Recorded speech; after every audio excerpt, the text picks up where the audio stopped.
नाज़रीन, पहली खबर तो ये है कि पाकिस्तान की मीडिया पर यह पाबंदी लगाई गई है कि आप अदलिया पे बात कर लें। अदलिया का जो बेड़ा गर्क किया गया है 27वीं आईनी तरमीम में, उसके ऊपर आप डिस्कशन करें। दो दीगर चीज़ें हैं जो उनके ऊपर आप बातचीत करें।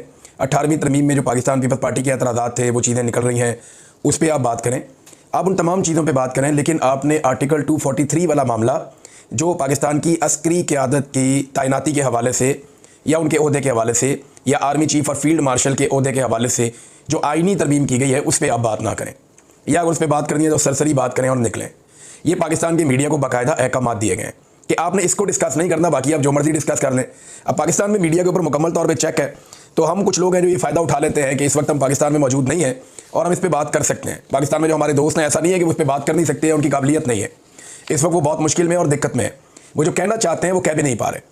तो फिर हमें ज़्यादा ज़ोर से कहना पड़ेगा ताकि आम आदमी को समझ आए कि पाकिस्तान के आइन के साथ ये जो डकैती मारी गई है, साजिश की गई है, शब खून मारा गया है, ये एक्चुअली है क्या। पहले तो आप समझ लें, मैंने बिल्कुल बात नहीं करनी उसके बदलिया वाले मामला पे। उस पर अगर आपने बात सुननी है तो जाके आप सदीक जान साहब की बात सुन लें, बाकी जो दोस्त पाकिस्तान में हैं उनकी आप बात सुन लें, वो आपको मेरे से बहुत बेहतर समझा देंगे कि अदलिया के साथ क्या हुआ। मैं आपको वन लाइनर बता देता हूँ कि पाकिस्तान में एक अदलिया हुआ करती थी, बस। मेरे पास इसके बारे से एक खबर है कि पाकिस्तान में एक दफ़ा का जिक्र है कि पाकिस्तान में एक अदलिया हुआ करती थी, बस। अब वो हुआ करती थी, अब वो नहीं है। मेरे पास खबर सिर्फ इतनी है। तफसीलात अगर आपने सुननी है तो पाकिस्तान में हमारे बहुत सारे दोस्त हैं जो इसके ऊपर बात कर रहे हैं, उनसे आप सुन लें। मैं बात करूंगा सिर्फ फील्ड मार्शल आसिम मुनीर साहब को मिलने वाली सहूलियात के ऊपर, और उन्होंने वो सहूलियात क्यों ली उस पर। सबसे पहले तो ये 6 चीज़ें आपने याद रखनी है जो इस मुबैना आईनी तरमीम में मुबैना तौर पर उन्हें दी जा रही हैं। नंबर 1, जो फील्ड मार्शल का ओहदा है वो उनका ताहयात रहेगा। हुकूमत ने काम तो बड़ा वाहियात किस्म का किया है, लेकिन मैं आपको उसकी तफसीलात बता रहा हूँ कि फील्ड मार्शल का ओहदा ताहयात, फील्ड मार्शल के ओहदे के लिए मुराद ताहयात, उन्हें ताहयात इस्तिस्ना हासिल होगा मुकदमात से। ये 3 चीज़ें होगी। नंबर 1, ताहयात फील्ड मार्शल रहेंगे, जब तक जिंदा रहेंगे, अपनी मौत के मुकर्ररा वक्त से एक लम्हा पहले तक वो फील्ड मार्शल रहेंगे। ये उन्होंने आइन के अंदर लिखवा दिया। नंबर 2 लिखवा दिया कि ताहयात अपने मरने से एक लम्हा पहले तक भी उन्हें वो तमाम मुराद हासिल रहेंगी जो उन्हें भी हासिल है। नंबर 3, उन्हें ताहयात एक इस्तिस्ना रहेगा, वो आइन तोड़ें, वो कोई काम करें, वो कुछ उल्टा सीधा कर दें, पाकिस्तान में कोई जुर्म उनसे सरजद हो जाए तो उनको अब एक इम्यूनिटी मिलेगी, एक इस्तिस्ना मिलेगा जो सदर पाकिस्तान को सिर्फ उसके टाइम ड्यूरेशन के बीच में मिलता है। सदर को एक इस्तिस्ना होता है और वो सिर्फ उस टाइम तक के लिए होता है जब तक वो सदर के ऑफिस में होता है, उसके अलावा उसको वो इस्तिस्ना नहीं मिल सकता। तो ये इस्तिस्ना फील्ड मार्शल के ओहदे को सारी जिंदगी के लिए मिल जाएगा। यानी आसिम मुनीर साहब अपनी मौत से एक लम्हा पहले तक कोई भी जुर्म करेंगे उन्हें इस्तिस्ना हासिल रहेगा। नंबर 4, इनको नौकरी से निकालने का तरीका इंतहाई मुश्किल बल्कि नामुमकिन कर दिया गया। पाकिस्तान में आज तक किसी भी सदर को इम्पीच नहीं किया जा सका, तो इन्होंने इम्पीचमेंट का तरीका इस पर लागू कर दिया, या फिर कोई 2/3 अक्सरियत लेकर आए और लाकर आइन को बदले। चौथा यह है कि नौकरी से नहीं निकाला जा सकता, या ये फील्ड मार्शल का ओहदा खत्म ही नहीं किया जा सकता। 5वां यह है कि पूरी मुसल्लह अफवाज हत्ता के जो एटमी प्रोग्राम तक है उसके ऊपर फील्ड मार्शल का पूरा कंट्रोल हो जाएगा। वो हर चीज़ को अपनी कमान में ले लेंगे और chairman chief of joint staff का ओहदा जो है वो खत्म हो जाएगा। और छठी चीज़, इसके बावजूद अगर उनका दिल करे कोई नौकरी करने को, मिसाल के तौर पर मैं आपको बता देता हूँ कि उनका दिल करे कि वो सऊदी अरब जाना चाहते हैं या गज़ा में जाना चाहते हैं, और उन्हें ये लगता है कि गज़ा के अंदर एक अच्छा पैकेज है, मैं वहाँ चला जाता हूँ, या सऊदी अरब में एक बड़ा शानदार है, मैं अपनी ज़िंदगी वहाँ गुजारना चाहता हूँ, तो वो आर्मी चीफ के ओहदे से रिटायर हो जाएंगे, वहाँ एक नया आर्मी चीफ आ जाएगा, लेकिन बतौर फील्ड मार्शल वो मरते दम तक मौजूद रहेंगे, और बतौर फील्ड मार्शल अपने इस्तिस्ना के हमरा, अपनी मुराद के हमरा वो सऊदी अरब चले जाएंगे और खादमैन हरमैन शरीफैन बन जाएंगे। समझ आइए आपको, ये छठी सहूलत भी उन्हें हासिल है इस आईनी तरमीम के अंदर मुबैना तौर पर। अब तक जो चीज़ें सामने आई हैं, ये इन्होंने किया क्यों? देखिए, एक बात आप ज़हन में रखें कि जनरल आसिम मुनीर साहब ने जनरल बाजवा साहब की हालत देखी है। उन्होंने देखा कि जिस जनरल बाजवा के जूते पॉलिश करती थी नून लीग, और जिनके बारे में ये बार बार कहते थे हमें इलेक्शन जितवा दो, ख्वाजा आसिफ ने बाकायदा जनरल बाजवा को व्हाट्सएप कॉल करके कहा कि मैं इलेक्शन हार रहा हूँ, क्या कर रहे हैं आप, और अपना तलक वलक लगा के उन्होंने इलेक्शन जीत लिया। जिस जनरल बाजवा के जरिए से इन्होंने इमरान खान के खिलाफ तहरीक अदम एतमाद को कामयाब बनाया। अब ये खुद ही बताते हैं ना, इनके अंदर से बंदे उठ के रोज़ाना बताते हैं, फजल रहमान ने बताया, बाकी सब ने बताया, शाहिद खान ने बताया कि इमरान खान के खिलाफ अदम एतमाद के अंदर हम सारे शामिल थे और फौज ने हमसे मिलकर करवाई है। Bajwa was responsible for that. Mohammed Zubair भी बताते हैं, अब तो सब खुलकर बता रहे हैं, ऐसा नहीं है कोई ढकी चुकी बात है। तो जो जनरल बाजवा के साथ मुस्लिम लीग नून ने और पीपल्स पार्टी ने की है ना, जो जनरल बाजवा की बैंड बजाई है इन्होंने मिलकर उसकी रिटायरमेंट के बाद, तो आसिम मुनीर साहब को यह समझ आ गई कि ये लोग किसी के भी सगे नहीं है, जिस दिन मेरी वर्दी उतरेगी ये मेरी भी बैंड बजा देंगे। इमरान खान का खौफ तो उनको है ही, उनके दिमाग में ये बात बैठी हुई है कि इमरान खान का रास्ता रोकना मुमकिन नहीं है, प्रेशर बढ़ता जाएगा, एक वक्त आएगा इमरान खान को छोड़ना पड़ेगा, मुल्क चल ही नहीं रहा। अगर मुल्क को चलाना है, सियासी इस्तेहकाम लेकर आना है, तो इमरान खान को जेल से बाहर निकालना पड़ेगा। लेकिन अगर वो जेल से बाहर निकलकर रेलिवेंट हो जाता है और इक्तदार में आ जाता है, तो मेरी तो ऐसी तैसी फिर जाएगी, क्योंकि हमने तो वो सारा काम कर दिया हुआ है जो जिसकी आइन और कानून इजाजत नहीं देता। लिहाजा अपने आप को बचाने के लिए इस्तिस्ना ले लो। तो ऐसा नहीं है कि खाली इमरान खान से बचना है, इमरान खान तो आ रहा है और उसने तो आना है, और वो इसलिए आना है, आज नहीं, कल नहीं, साल नहीं, कितनी देर रोक लेंगे, मुल्क में इस्तेहकाम ही नहीं आएगा। तो अल्टीमेटली तो इमरान खान को बाहर आना है, तो इमरान खान बाहर आएगा तो उसको इक़्तिदार मिल जाएगा, ये ऑब्वियस है। बस सिर्फ कोशिश ये करनी है कि उसको 2/3 अक्सरियत ना मिले, क्योंकि अगर उसको 2/3 अक्सरियत नहीं मिलेगी तो वो आईनी तरमीम नहीं कर सकेगा और फील्ड मार्शल अपनी ज़िंदगी में एंजॉय करेंगे, और वो सऊदीया में एक नए ओहदे के ऊपर जा भी सकते हैं।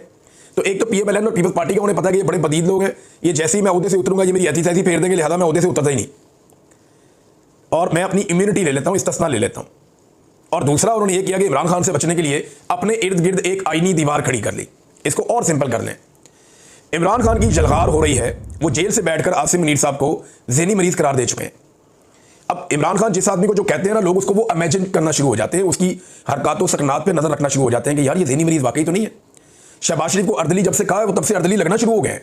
मैं सीरियसली आपको बता रहा हूं कि मेरे अपने दिमाग में एक इमेज बन गया कि यार वाकई ये हरकतें तो वही हैं। तो अब ये भी एक बड़ी दिक्कत है कि इमरान खान साहब ने उन्हें ज़हनी मरीज कह दिया। प्रेशर तो इमरान खान साहब ने जेल से दबा के डाला हुआ है आसिम मुनीर साहब के ऊपर, और उन्हें नजर भी आ रहा है कि इसको मैं कब तक आखिर रोकूंगा।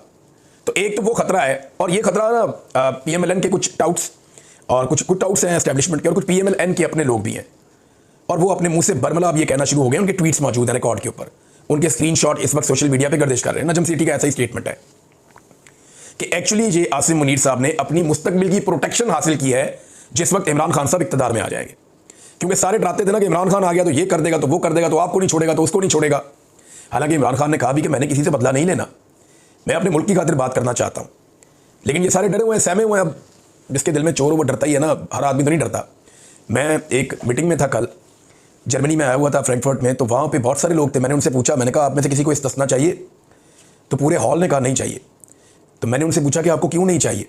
उन्होंने कहा हमने कुछ किया ही नहीं, हमारे दिल में चोर है ही नहीं, हमें क्यों इस्तिस्ना चाहिए होगा। नबी अकरम सल्लल्लाहु अलैहि वसल्लम ने फरमाया कि मेरी बेटी भी अगर चोरी करेगी तो मैं उसका हाथ काट दूँ। बेटी के लिए इस्तिस्ना नहीं था। हज़रत खालिद बिन वलीद रज़ियल्लाहु अन्हु को दौरान जंग माजूल कर दिया गया। इस्लाम की तारीख का सबसे बड़े जर्नैलों में से एक जर्नैल, अल्लाह की तलवार, उनके लिए भी इस्तिस्ना नहीं था। हज़रत अबू बकर सिद्दीक़ रज़ियल्लाहु अन्हु के लिए इस्तिस्ना नहीं था। सैयदना उमर फ़ारूक रज़ियल्लाहु अन्हु के लिए इस्तिस्ना नहीं था। हज़रत उस्मान गनी रज़ियल्लाहु अन्हु के लिए इस्तिस्ना नहीं था। हज़रत अली शेर खुदा के लिए रज़ियल्लाहु अन्हु के लिए कोई इस्तिस्ना नहीं था। तो जब इन लोगों के लिए, इतनी बड़ी बड़ी हस्तियों के लिए इस्तिस्ना नहीं था, तो ये किस खेत की मूली हैं जो लोग इस्तिस्ना ले लेते हैं और लगे हाथों सारे इसके अंदर अपने हाथ धोते हैं। अभी पता चला है कि तजवीज़ आई है कि जो सदर पाकिस्तान है, वो जो एक दफ़ा सदर बन गया उसको ता हयात इस्तिस्ना दे दिया जाए, यानी उसके ऊपर पूरी ज़िंदगी में फिर कोई केस नहीं बनेगा, और इसका अब इसके ऊपर जो है वो अमल दरामद कर दिया जाए। वज़ीर आज़म के बारे में भी यही तजवीज़ आई कि वज़ीर आज़म को भी इस्तिस्ना दे दें। वज़ीर आज़म अपने ओहदे से फारिग भी हो जाए तो बाकी ज़िंदगी कुछ भी करता रहे, उसको इस्तिस्ना जनाब को कोई इसको हाथ नहीं लगा सकता, कोई इसके ऊपर केस नहीं बना सकता। ये होता है कोई दुनिया में? हज़रत उमर फ़ारूक तो दूसरी चादर का हिसाब दे रहे थे। हमें सुनाते हैं कुरान पाक की आयतें, अपने लिए इनको आईनी दीवार चाहिए और अपने लिए इनको प्रोटेक्शन चाहिए। यानी हम गरीब पाकिस्तानियों के लिए, मिडिल क्लास के लोगों के लिए कुरान पाक की आयात और उनका तर्जुमा है जो अपनी मर्जी के मुताबिक वक्तन फ़वक्तन निकाल के अपनी ज़रूरत के मुताबिक कौम को सुना दिया जाता है, और अपने लिए इनको ज़रा भी तवक्कल नहीं है, इनको इस्तिस्ना चाहिए। भाई दूसरी सांस किसी ने नहीं देखी, कल किसी ने नहीं देखा, आप इस्तिस्ना के पीछे भाग रहे हैं। हमारे किसी खुलफाए राशिदीन में से, इस्लाम के बड़े बड़े जर्नैलों में से किसी ने कभी इस्तिस्ना लिया नहीं, लेकिन आसिम मुनीर साहब को इस्तिस्ना चाहिए कि उन्हें डर है। और ये PMLN के लोग कह रहे हैं, नजम सेठी साहब ने कहा और बहुत सारे लोगों ने कहा कि जनाब उन्हें इमरान खान साहब से ये खौफ है कि कल को इमरान खान साहब आ गए तो पता नहीं क्या कर देंगे, लिहाजा उन्होंने अपने इर्द गिर्द एक आईनी दीवार खड़ी कर दी है। आइन की इस तरह की शिकें मंजूर करवाने की कोशिश कर रहे हैं जिसके जरिए वो महफूज हो जाएं अपनी ज़िंदगी के आखिरी सांस तक। ये तो मेरा रब जानता है ना, हिफाजत तो मेरा अल्लाह करता है।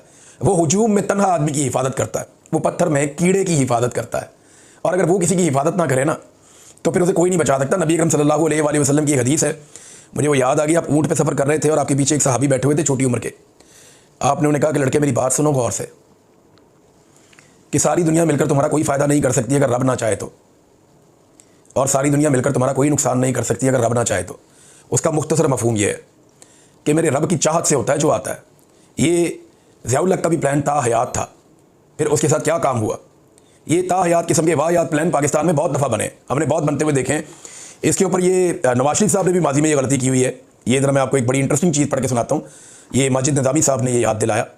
उन्होंने बताया कि बड़े भाई नवाज शरीफ ने सिविल मिलिट्री तवाज़ुन बरकरार रखने के लिए जनरल मुशर्रफ को आर्मी चीफ के साथ साथ chairman joint chief of staff committee भी बनाया था। ऐसे ही सारे इख्तियारात उसको भी दे दिए थे, परवेज़ मुशर्रफ को। लेकिन एक साल बाद ही अक्टूबर 1999 में धड़न तख्ता हो गया।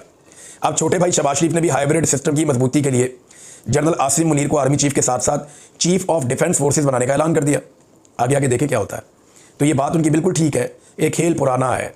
अब एक जो स्टेटमेंट है वो जावेद हाशमी साहब की तरफ से आया, ज़रा सख्त स्टेटमेंट है, लेकिन जब इस तरह का माहौल होता है तो ऐसे स्टेटमेंट्स आ जाते हैं। जावेद हाशमी साहब कहते हैं कि पाकिस्तान में एक शख्स नशा इक़्तिदार में ख़ुद को बादशाह बनाने जा रहा है, लेकिन बादशाह तो सिर्फ अल्लाह रब्बुल इज़्ज़त की है। मुशर्रफ का इंजाम याद रहे, पाकिस्तान की कश्ती को इस दौर में भंवर में लाने वाला आसिम मुनीर, चाहे वो ट्रंप की नौकरी हो या हमास के ऊपर पहरा देने के लिए फ़ौज भेजना हो। नून लीग जिस नौकरी के लिए बनाई गई थी आज भी वही सरअंजाम दे रही है। पीपल्स पार्टी के हाथों में भी वही जंजीर आ गई है। ये कौम तुम्हारी गुलामी कभी कबूल नहीं करेगी। ये जनाब एक बड़ा सख्त ट्वीट है जावेद हाशमी साहब का, एक बड़े बहादुर सियासतदान है, और उन्होंने ये बताया। नाज़रीन, जबरान इलियास साहब ने एक ट्वीट किया, पाकिस्तान तहरीक इंसाफ के सोशल मीडिया के हेड है। उन्होंने एक ट्वीट किया, उसके अंदर उन्होंने कुछ चीज़ें लिखी और उसके साथ एक उन्होंने एक स्टिकर उन्होंने शेयर किया सोशल मीडिया पे। एक पोस्टर है, उसमें आसिम मुनीर साहब की फ़ोटो है और उसमें लिखा गया है presenting the legacy of Asim Munir, कि जो उन्होंने किया वो क्या किया। तो इसमें कोई काफ़ी सारी कोई 20-25 चीज़ें उन्होंने लिखी हुई हैं जो उनके दौर में हुआ। हिस्ट्री विल नेवर फॉरगेट, तारीख इसे कभी नहीं भूलेगी। पाकिस्तान विल नेवर फॉरगिव, और पाकिस्तानी इसे कभी माफ़ नहीं करेंगे। उन्होंने बताया क्या कि जनाब इन्होंने मनसूबाबंदी के तहत कत्लेआम करवाया और निहत्ते और पुरअमन एहतजाज करने वाले मुजाहिरीन पर। फिर मैस किलिंग्स ऑफ सिविलियंस, बहुत बड़े पैमाने पर सिविलियंस का कत्लेआम हुआ, अगवा हुए, जबरी तौर पे गुमशुदगियाँ हुई और गिरफ्तार लोगों के ऊपर टॉर्चर किया गया, मिलिट्री ट्रायल चलाए गए और कातलाना हमले हुए पाकिस्तान में। और इसके बाद अनप्रेसिडेंटेड इलेक्टोरल रिगिंग, यानी ऐसी कभी माजी में धांधली नहीं हुई जो इस मरतबा धांधली की गई। इन्होंने लोगों को हरास किया, इंटिमिडेशन ऑफ जजों को हरास किया, उनको इंटिमिडेट किया। फिर अनकॉन्स्टिट्यूशनल ड्रैकोनियन अमेंडमेंट्स इन्होंने करवाई 26वीं और 27वीं।